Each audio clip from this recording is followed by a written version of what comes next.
तो इतने सारे न्यूज को कहीं ना कहीं देखने के बाद आप सभी को भी आइडिया लग चुका होगा कि ये जो 5006 पोस्ट का वैकेंसी आया था ये अब क्लियर होता हुआ हम सभी को देखने को मिलेगा।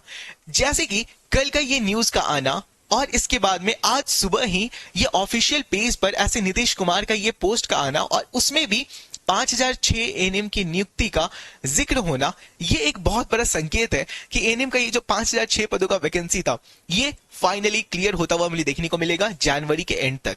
यानी जनवरी एंड तक 30th ऑफ जनवरी अगर कंसिडर किया जाए तो 30 जनवरी को अगर फाइनल हम लोग एक डेट मानते हैं तो 10th ऑफ जनवरी तक हम लोगों को एक फाइनल रिजल्ट का पार्ट देखने को मिले और इसके बाद में हम लोगों का 15th ऑफ जनवरी के अराउंड या फिर 17th जनवरी के अराउंड हमारा डॉक्यूमेंट वेरिफिकेशन का भी पार्ट देखने को मिल सकता है। इसके लिए आपको क्या करना होगा, आपको अभी से ही अपने डॉक्यूमेंट्स रेडी कराने स्टार्ट कर देने होंगे। तो जिनका तो क्लियर है कि हाँ ठीक है हमें कहीं ना कहीं पोस्ट मिलेगा वो लोग का तो ठीक है, बट जो लोग परमानेंट वैकेंसी की भी तैयारी करना चाहते हैं मैं उन्हें भी बता दूं कि हमारा एक बैच ऑलरेडी चल रहा है। जैसे कि ये जो कॉन्ट्रेक्चुअल बेसिस का ये जो 5006 पोस्ट का जो एग्जाम हुआ इसमें पर शिफ्ट में ऐसे ऐसे शिफ्ट भी रहे हैं जिनमें 60 में से 48 क्वेश्चन, 40 क्वेश्चन, 41 क्वेश्चन हमारे खुद के पढ़ाए हुए आए हैं, हमारे टीचर्स के पढ़ाए हुए आए हैं। तो इस बात की गारंटी तो हम दे सकते हैं कि हमारी क्वालिटी बहुत अच्छी है और इसी क्वालिटी के साथ में हम आपके पास में लेकर के आ रहे हैं यकीन बैच। और ये यकीन बैच में हम आपको daily live class, video class यानी कि रिकॉर्डेड फॉर्मेट में और फिर आपको उस क्लास के पीडीएफ नोट्स, ऑनलाइन टेस्ट जो वीकली कंडक्ट कराए जाएंगे, यानी कि वीकली टेस्ट हर सप्ताह आपको कंडक्ट कराया जाएगा। इसके अलावा आपको डीपीपी, डेली प्रैक्टिस पेपर, यानी कि आप जो भी क्लास में पढ़ोगे उसी से आपको क्लास के बाद के लिए होमवर्क दिया जाएगा जो आपको कंप्लीट करना है। और ये डीपीपी का सेट पार्टिकुलरली अपने अपने सब्जेक्ट के टीचर्स आपको बना करके प्रोवाइड कर रहे होंगे जो आपके लिए बहुत ही बेनिफिशियल पार्ट है। और ये सब कुछ आपको सिर्फ 599 में अभी अवेलेबल हो रहा है और इस बैच की वैलिडिटी आपको 18 मंथ्स की मिलेगी, यानी कि 18 महीने तक ये बैच आपके लिए वैलिड रहेगा। यानी 2027 के जुलाई तक ये बैच आपके पास एक्सेसिबल रहेगा। बैच को बाई कैसे करना है, तो आपको study with Ritesh app play store से पहले डाउनलोड कर लेना है, वहां पर अपना नाम और मोबाइल नंबर रजिस्टर करना है, फिर पेड कोर्स के सेक्शन में जाना है, वहां पर एएनएम भर्ती एक सेक्शन होगा, वहां पर आपको एंटर करना है और फिर एएनएम भर्ती में यकीन बैच को सिलेक्ट करना है। वहां पे जब आप पे नाउ पे क्लिक करोगे तो फिर आपको बैच के अंदर इनरोल करने का मौका मिलेगा। और अगर किसी भी तरह का प्रॉब्लम फेस करने को मिलता है तो आप इस दिए गए दोनों नंबर पर कांटेक्ट कर सकते हो, आपके सारे प्रॉब्लम्स को सॉल्व कर दिया जाएगा। अब चले आते हैं हम लोग डॉक्यूमेंट वेरिफिकेशन के पार्ट पे। तो जो भी बच्चे डॉक्यूमेंट वेरिफिकेशन के लिए रेडी हैं उनको पता है कि हाँ उनका एक कट ऑफ से ऊपर मार्क्स है और एक अच्छा मार्क्स है और कहीं ना कहीं उन्हें फाइनल एक सीट अलॉटमेंट का पार्ट देखने को मिलेगा, वो अपने डॉक्यूमेंट्स रेडी करवाना शुरू करते हैं। अब डॉक्यूमेंट्स क्या क्या कैसे उस पर हम लोग प्रॉपर्ली बात करते हैं। डॉक्यूमेंट वेरिफिकेशन में प्रवेश के लिए कॉल लेटर अनिवार्य है, यानी कि आपके पास एक जो कॉल लेटर आएगा आपको वो साथ में लेकर के जाना है। तो सबसे पहला जरूरी चीज तो ये हो गया, ठीक है। इसके बाद कॉल लेटर ना होने पे डॉक्यूमेंट वेरिफिकेशन हॉल में आपको प्रवेश करने ही नहीं मिलेगा, तो ये जरूरी है। तो इसके बाद में क्या देखने को मिलता है, डीवी में क्या क्या लेकर के जाना है। अब जो पॉइंट्स आगे आएंगे वो सारे पेपर आपको एक एक करके रेडी करके रखने हैं प्रॉपर्ली।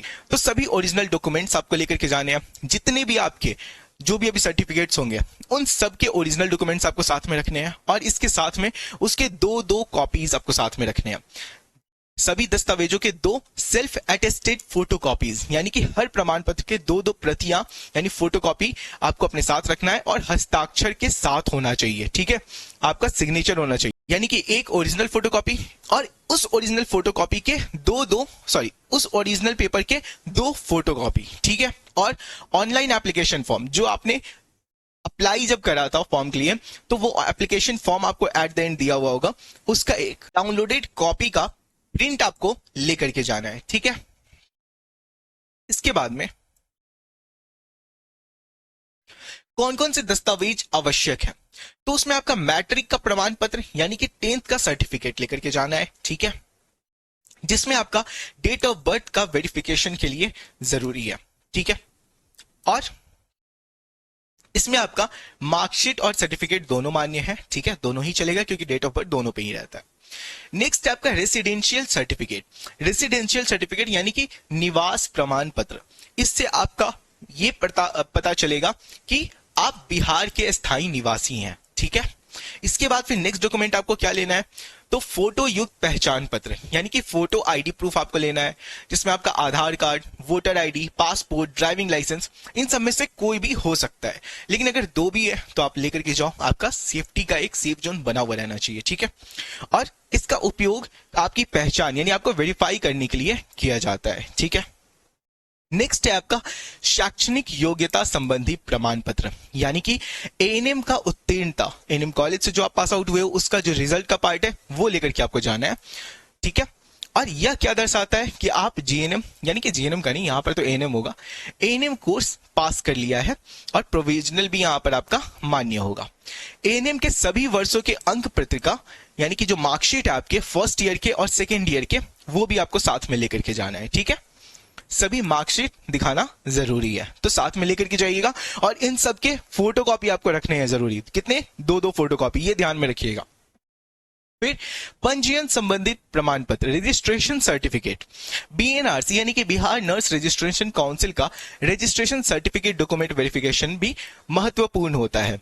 फॉर्म भरते समय बीएनआरसी रजिस्ट्रेशन अनिवार्य नहीं था, लेकिन डीवी में बीटीएससी इसे मांगेगा ही, मतलब जो आपका बोर्ड है वो मांगेगा ही, डीवी नोटिस में स्पष्ट किया जाएगा, ठीक है।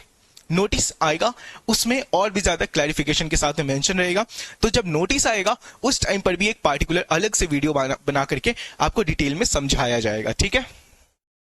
आरक्षण दावा संबंधित प्रमाण पत्र, यानी कि जाति प्रमाण पत्र, एससी, एसटी, ईबीसी, बीसी, आप जिस चीज को भी फिल किए थे वो प्रमाण पत्र आपके पास में होना चाहिए, ठीक है।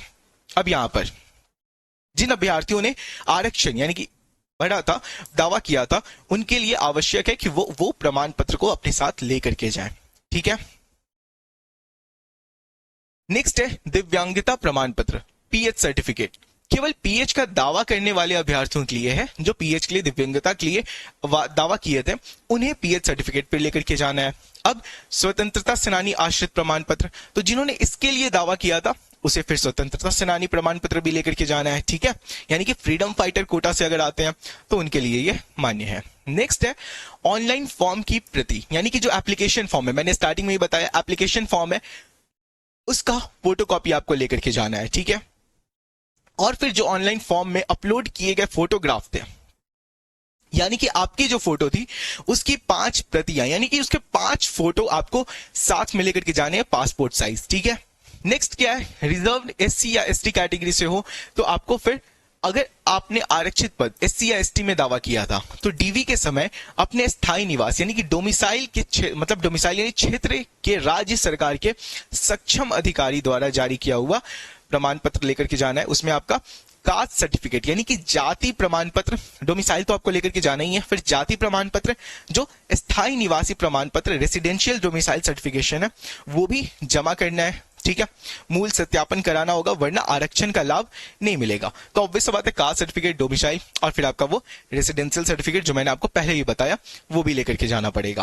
अब फिर यहाँ पर बीसी या ईबीसी के लिए, पिछड़ा अत्यंत पिछड़ा वर्ग के लिए आपको, अगर आप बीसी या ईबीसी हैं तो बिहार सरकार से निर्धारित प्रमाण पत्र जो डीवी में क्या, तो क्रीमी लेयर रहित प्रमाण पत्र, नॉन क्रीमी लेयर सर्टिफिकेशन आपको लेकर के जाना होगा। स्थायी निवासी प्रमाण पत्र डोमिसाइल रेसिडेंस सक्षम अधिकारी द्वारा जारी होना चाहिए और मूल से सत्यापन जरूरी है, नहीं देने पर आरक्षण आपको नहीं मिलेगा। तो ऑब्वियस बात है अगर आपने एक फॉर्म फिल कराया उसमें कोई भी अगर आपने दावा कराया यानी कि कास्ट से रिलेटेड या फिर विकलांग से रिलेटेड, तो वो सब कुछ का आपके पास सर्टिफिकेट रेडी होना चाहिए, उसका एक प्रूफ होना चाहिए और वही आपको साथ में लेकर के जाना है, ठीक है।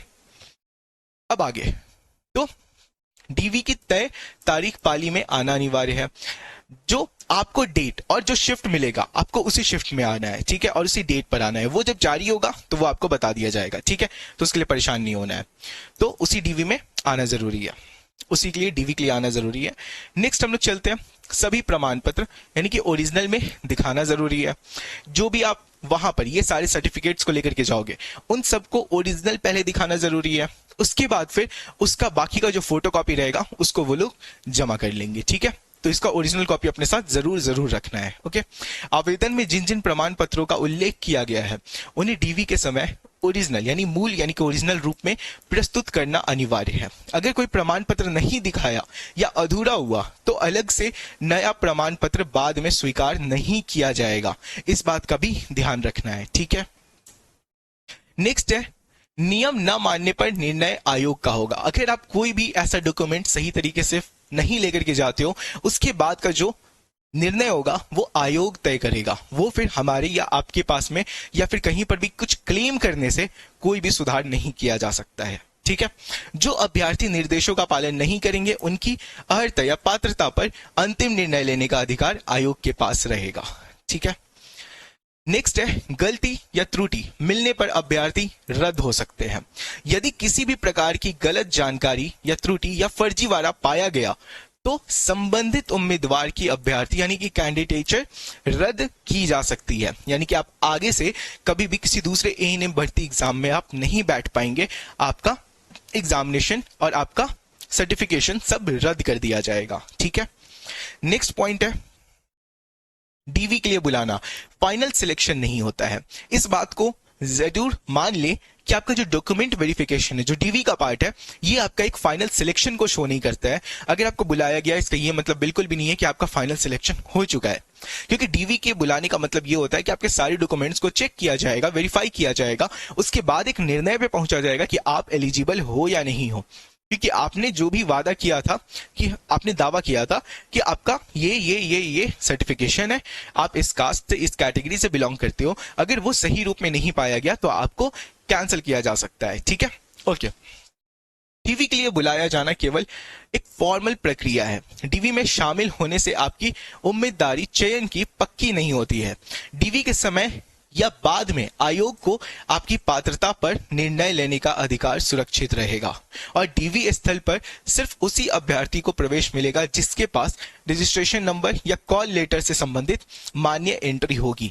यानी कि आपके पास जो रजिस्ट्रेशन नंबर और या फिर आपका कॉल नंबर होगा, कॉल लेटर होगा, उसी से आपको वहां पे एंट्री मिलेगी, अदरवाइज आपको एंट्री नहीं मिलेगी।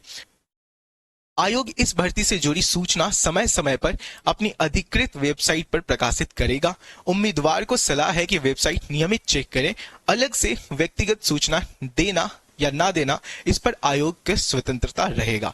यानी कि आयोग इसके ऊपर में आगे कब नोटिफिकेशन जारी करेगा ये तो उसके ऊपर ही डिपेंड करता है। इसका एक फाइनल डिसीजन आप नहीं ले सकते हैं, ठीक है। चलिए, तो अब सारे डॉक्यूमेंट वेरिफिकेशन का पार्ट, सब कुछ जो भी प्रॉब्लम था, उम्मीद करते हैं सारे सर्टिफिकेट और बाकी सारी चीजों का एक उल्लेख आपको मिल चुका है, आपको सब कुछ का आइडिया लग चुका है। तो अब अगर कोई भी अगर आपको परेशानी है, कोई प्रॉब्लम है, तो आप नीचे कमेंट सेक्शन में लिख सकते हो कि सर ये प्रॉब्लम है, हम लोग आपका सारा प्रॉब्लम सॉल्व करने का जरूर कोशिश करेंगे, ठीक है। चलिए, थैंक यू।